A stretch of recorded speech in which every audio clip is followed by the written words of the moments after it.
구약성경 957면 잠언서 9장 1절에서 18절까지 한 절씩 교독합니다.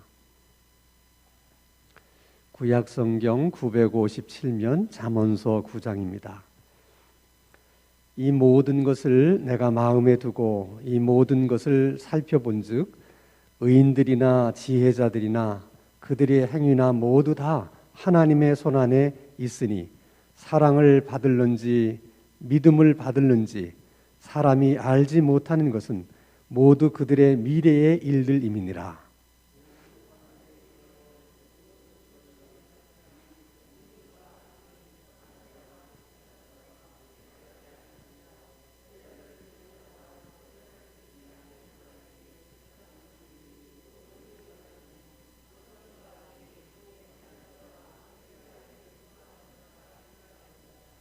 모든 사람의 결국은 일반이라. 이것은 해 아래서 행해지는 모든 일 중에 악한 것이니 곧 인생의 마음에는 악이 가득하여 그들의 평생에 미친 마음을 품고 있다가 후에는 모든 자들에게로 죽은 자들에게로 돌아가는 것이라.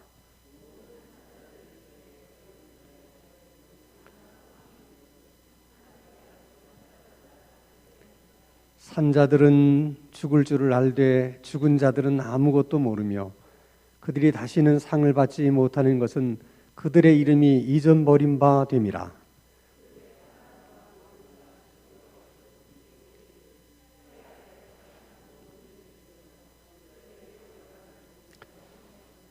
너는 가서 기쁨으로 내 음식물을 먹고 즐거운 마음으로 내 포도주를 마실지어다. 이는 하나님이 내가 하는 일들을 벌써 기쁘게 받으셨음이니라.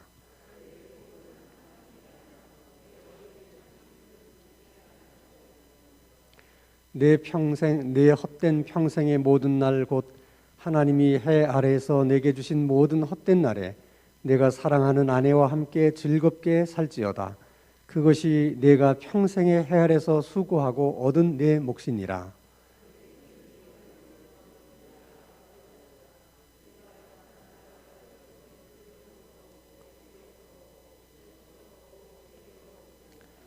내가 다시 해 아래서 보니 빠른 경주자들이라고 선착하는 것이 아니며 용사들이라고 전쟁에 승리하는 것이 아니며 지혜자들이라고 음식물을 얻는 것도 아니며 명철자들이라고 재물을 얻는 것도 아니며 지식인들이라고 은총을 입는 것이 아니니 이는 시기와 기회는 그들 모두에게 임함이니라.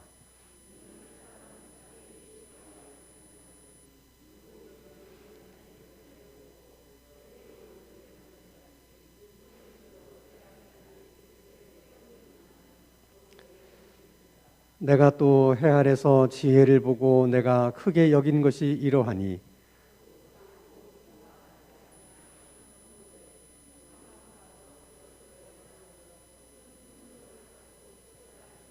그 성읍 가운데에 가난한 지혜자가 있어서 그의 지혜로 그 성읍을 건진 그것이라. 그러나 그 가난한 자를 기억하는 사람이 없었도다.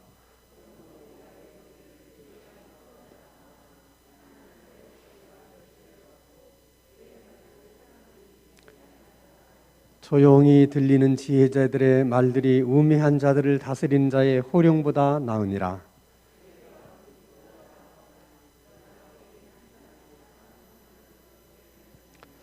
아멘. 자, 솔로몬은 한평생을 살아보고 노년에 와서 내가 인생을 안 해본 것이 없고 또 가져보지 못한 것이 없이 모든 것을 내가 원하는 대로 다 하면서 살아보았지만은 결국 인생은 헛되고 허무한 것이다.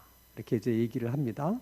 그래서 그 말만 우리가 듣게 되면 솔로몬이 굉장히 허무주의자 같은 생각을 가지지만은 우리가 전도서의 말씀을 계속 읽어 나가면서 깨닫게 되는 것은 정말 인생이 허무하고 헛되다고 느꼈기 때문에 솔로몬만큼 현실주의자가 없어요.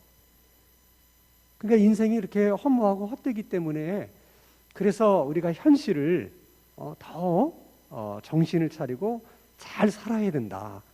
그 점을 많이 강조를 해요. 그래서 전도서 9장에 오면 또 이제 솔로몬이 깨달은 말씀 여러 가지를 얘기하는데, 특별히 우리들이 아주 쉽게 공감할 수 있는 그런 이제 깨달음들을 여러 가지를 얘기합니다. 그 첫 번째 깨달음은 전도서 9장 1절의 말씀인데, 자, 이 모든 것을 내가 마음에 두고 이 모든 것을 살펴본즉 의인들이나 지혜자들이나 그들의 행위나 모두 다 첫째는 하나님의 손에 있다 하는 것과, 사랑을 받을는지 미움을 받을는지 사람이 알지 못하는 것은 모두 그들의 미래의 일들임이라. 두 가지를 얘기하죠.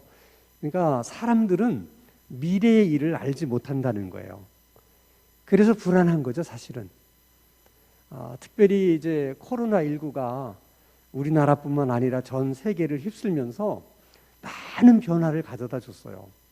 예전에는 우리가 한 번도 생각해 보지 못했던 것이 막 현실로 나타나고 있기 때문에 더 불안한 거예요. 이게 앞으로 어떻게 될 건가? 그 중에 교회도 예외가 아니에요.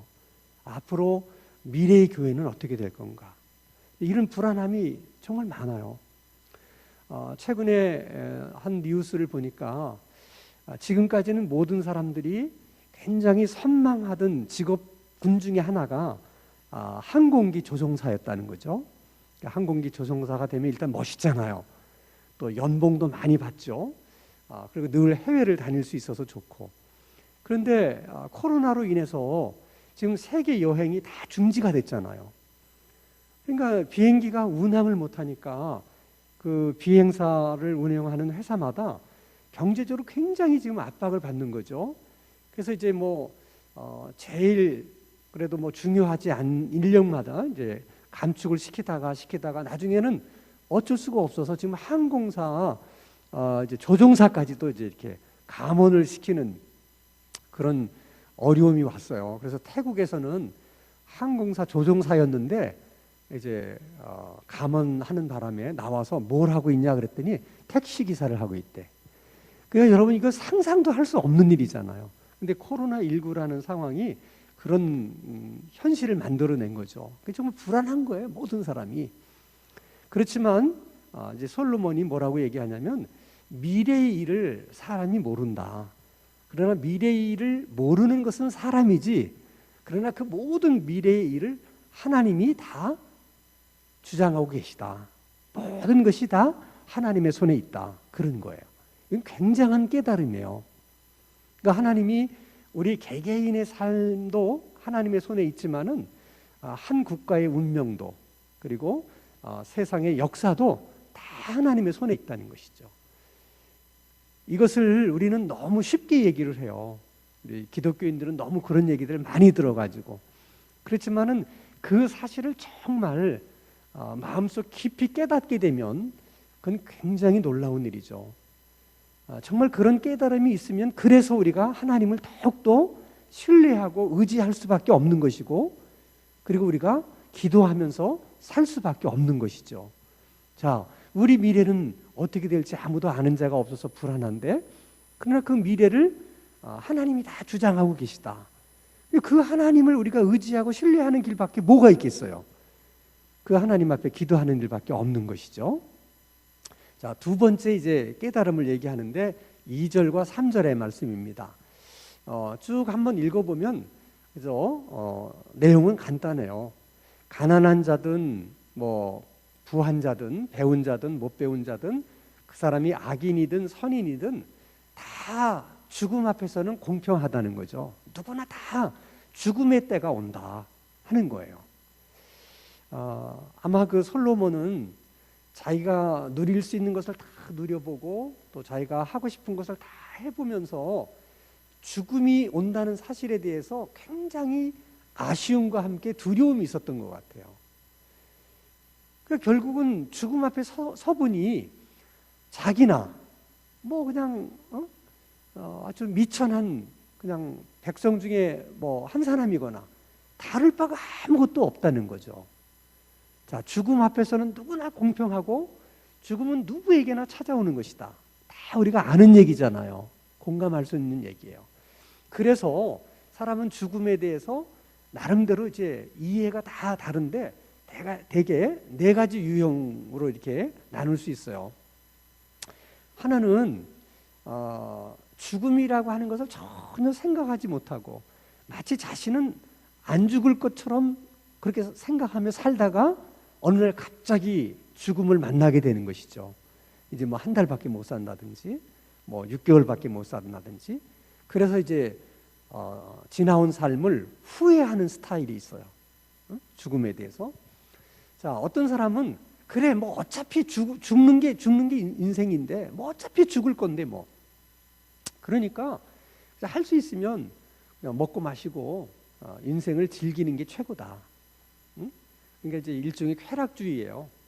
그러니까 어차피 죽을 거니까 뭐 힘들게 살 이유도 없고 고생하며 살 이유도 없고 그저 없으면 없는 대로 그냥 즐기며 살자. 그래서 뭐 일도 안 하고 그냥 뭐 쉽게 말하면 그냥 뭐 누가 좀 도와주는 거, 도움 주는 돈 가지고 매일 소주 마시면서 그냥 취해서 살고, 네, 뭐 그렇게 사는 거죠. 어차피 죽을 거니까 뭐. 네, 그런 스타일이 또 있고, 또 어떤 사람들은 자, 어차피 사람이 이제 한 번은 죽는데 죽음이라고 하는 것을 올 때까지 기다리지 말고 수동적으로 내가 능동적으로 죽음 있는 쪽으로 가자. 왜 죽음이 올 때까지 이렇게 불안해하면서 초조해하면서 기다릴 게 뭐냐? 내가 죽음이 있는 곳으로 가면 되지. 그래서 그냥 여객선을 타고 가다가 그냥 바다에 뛰어드는 사람도 있고 그래요. 실제로 그냥 문학가라든지 철학자들 중에 그런 분들이 있어요. 그러니까 죽음을 기다리고 사는 게 불안하기도 하지만은 너무 자존심 상한다는 거예요. 그래서 죽음이 오기 전에 내가 죽음 있는 곳으로 간다. 그래서 스스로 자기 의지로 죽음을 선택하는 그런 사람들도 있어요. 자, 그러면 또 어떤 사람들은 자, 모든 사람들은 다 죽는다. 그래. 뭐 그것은 부정할 수 없는 사실이다. 그러면 어차피 다 죽는 거라면 그러면 우리가 어떻게 사는 게 좋겠냐? 그러면 어차피 죽을 때는 죽더라도 그러면 살아있는 그 시간만큼은 우리가 어떻게 살아야 되는 것이고, 또 죽음 이후에 삶이라는 것이 있는지 없는지는 모르지만 만약에 있다면 그 죽음 이후의 삶은 그러면 우리가 또 어떻게 준비하고 살아야 되느냐, 이제 그렇게 생각하면서 사는 그런 삶의 스타일도 있다는 것이죠. 그러니까 대개 신앙인들은 이제 네 번째 유형이라고 볼 수가 있습니다.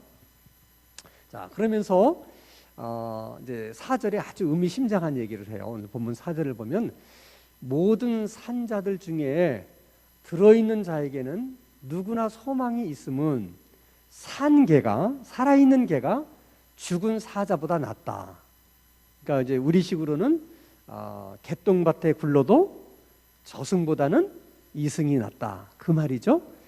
이 말은 저승에 대한 어떤 두려움이 있어서 저승에 가는 것보다는 그래도 그냥 이승에서 사는 것이 좋다. 그런 의미도 있지만은 죽은 자에게는 기회가 더 이상 없다는 거예요.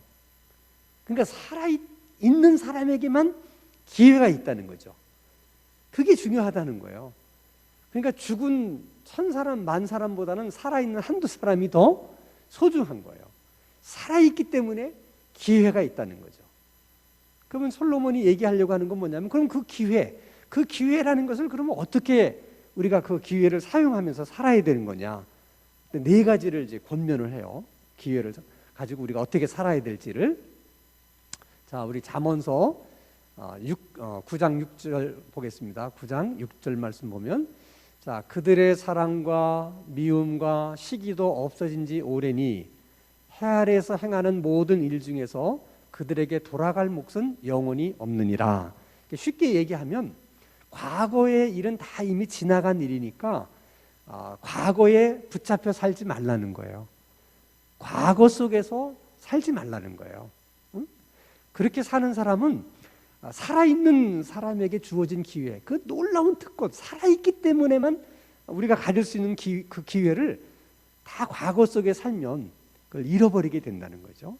신약에서는 뭐라고 그래요? 그래서 세월을 아끼라, 그렇게 얘기하는 거죠.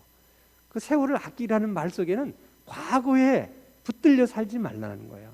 늘 뭐 옛날에는 내가 뭐 어떻게 살았는데 뭐 그런 것도 필요 없는 것이고, 또 과거의 어떤 그 아픔에 사로잡혀서, 상처에 사로잡혀서 그걸 벗어나지 못해서 항상 그 속에서만 사는 것도 그게 어리석은 삶이라는 거예요. 과거는 다 지나간 것이니까 과거에 붙들려 살지 말라 하는 것입니다. 자, 그 다음에 7절 말씀을 보면 참 중요한 얘기를 하세요. 너는 가서 기쁨으로 내 음식을 먹고 즐거운 마음으로 내 포도주를 마실지어다.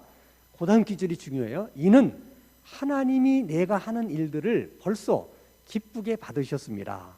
이 말의 뜻은 살아있는 자에게 주어지는 그 기회를 가지고 너희들이 누릴 수 있는 것은 다 누리라는 거예요. 응? 먹고 마시고 하는 그 모든 것을 다 누려라. 근데 그것은 하나님이 너희들에게 주신 거라는 거예요. 그것을 이미 하나님은 인정을 하셨다는 거예요. 응? 그 말이 중요한 거예요. 그러니까 우리가 삶을 누리는, 그러니까 현실이죠. 과거에 사로잡히지 말고 현재의 삶을 우리가 현재의 삶에 충실하면서 현재의 삶에서 누릴 수 있는 것은 누려라. 그건 하나님이 너희들에게 주신 거기 때문에 그 누리는 것을 죄스러워하지 말라는 거예요. 이게 굉장히 중요한 얘기예요. 그 누리는 것을 죄스러워하지 말라. 자, 9절에는 또 뭐라고 말씀하시냐면, 자, 네 헛된 평생의 모든 날, 곧 하나님이 해 아래에서 내게 주신 모든 헛된 날에 내가 사랑하는 아내와 함께 즐겁게 살지어다. 그러니까 현재에 충실하고 현재 누릴 수 있으면 누리면서 사는 것이 제일 좋은데 네 아내와 함께 누리면 더 좋다는 거예요.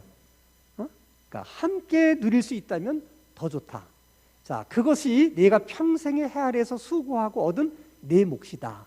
그러니까 하나님이 우리가 수고하고 사는 인생에게 주신 보상이 우리가 현재의 삶 속에서 누리고 사는 거라는 거죠. 이걸 이제 신학적으로 얘기하면 하나님이 우리에게 주신 구원을 천국에 가서만 누리는 것이 아니라 우리가 살고 있는 현재에도 그 구원을 누릴 수 있도록 우리에게 허락해 주셨다는 거예요. 그게 중요한 거예요. 하나님이 허락해 주셨다. 그것을 허용해 주셨다는 거죠. 그러니까 너무 우리가 이제 미래에 대해만 또 우리가 과거에 붙잡혀 살지 말라고 그런다고 꼭 다 미래에만 붙들려 살아도 안 돼요. 그러니까 현재의 삶에 충실한 것이 굉장히 중요하다. 그리고 하나님이 내게 누릴 수 있는 것은 미루지 말고 지금 누리면서 살라는 거예요. 또 그래야 될 이유를 11절에서는 이렇게 설명해요. 자, 내가 다시 해 아래서 보니 빠른 경주자들이라고 선착하는 것이 아니며 용사들이 전장에 승리하는 것이 아니고 쭉 얘기하는데 이건 뭐냐면 미래가 어떻게 될는지는 아무도 모르고 그 결과는 우리들이 기대하거나 생각하는 대로만 되는 것이 아니라는 거예요. 그러니까 예를 들어서 뭐 오늘 누리지 못하더라도 내가 뭐 내일 누리지, 뭐 내가 올해 누리지 못하지만은 내년에 가서는 내가 누리면 되지. 이딴 소리 하지 말라는 거예요. 왜냐하면 그 내일이 우리가 기대한 대로 생각하는 내일이 안 올 수도 있고 우리가 기대한 내년이 아닐 수도 있다는 거예요. 그게. 그러니까 뭐예요? 현재의 삶에 충실하고 현재 누릴 수 있는 것을 미루지 말고 누려라. 얼마나 현실적이에요. 근데 놀라운 사실은 그것을 하나님이 우리 삶의 보상으로 주셨다는 거죠. 그리고 이미 하나님이 우리에게 주신 구원을 현재의 삶 속에서도 누릴 수 있도록 해주셨다는 거죠. 굉장히 중요한 거예요.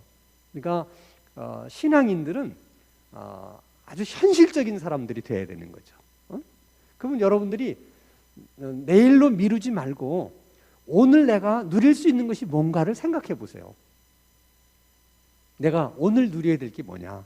미루지 말고 생각해 보라 하는 것입니다. 자, 그 다음에 우리가 이제 8절 말씀을 한번 봅니다. 내 의복을 항상 희게 하며 내 머리에 향기름을 그치지 아니하도록 할지니라. 이것은 우리의 삶이 허무하고 또 이제 헛된 인생이라 할지라도 그냥 뭐 막 살지 말고 그래도 품위를 지키면서 살라는 거예요. 항상 의복도 단정하게 하고 또 뭐 마음도 그렇고 이것도 굉장히 중요해요.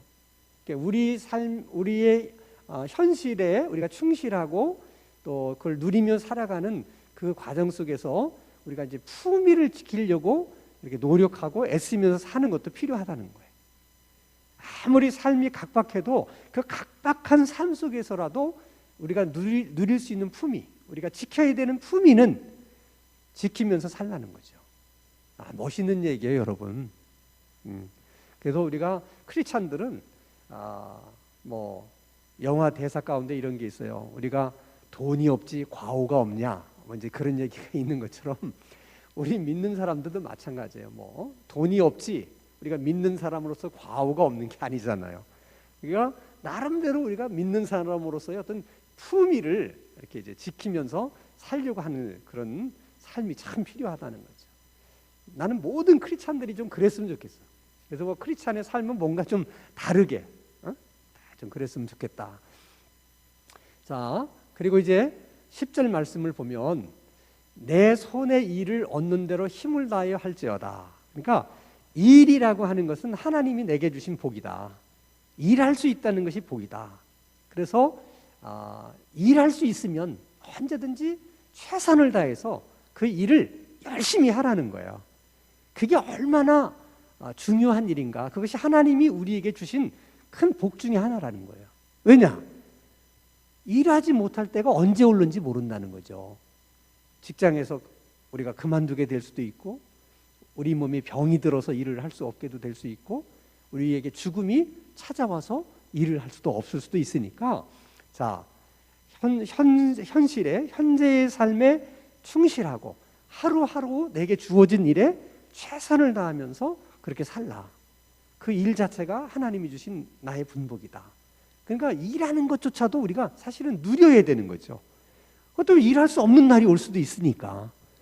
근데 매번 우리가 잘못 생각하면 일하면서 투덜거리고 언제나 내가 이거 일을 때려치고 말이야, 내가 뭐 어떻게 하냐, 이런 생각하는 사람들 많잖아요.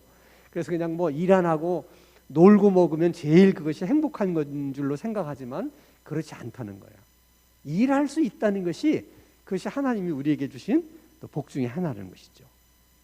자, 그러면 이 잠언서에서 우리가 산 사람에게만 있는 그 기회를 이제 어떻게 우리가 이제 활용하고 이제 그 기회를 잘 선용하면서 살 것인가를 네 가지로 얘기했잖아요.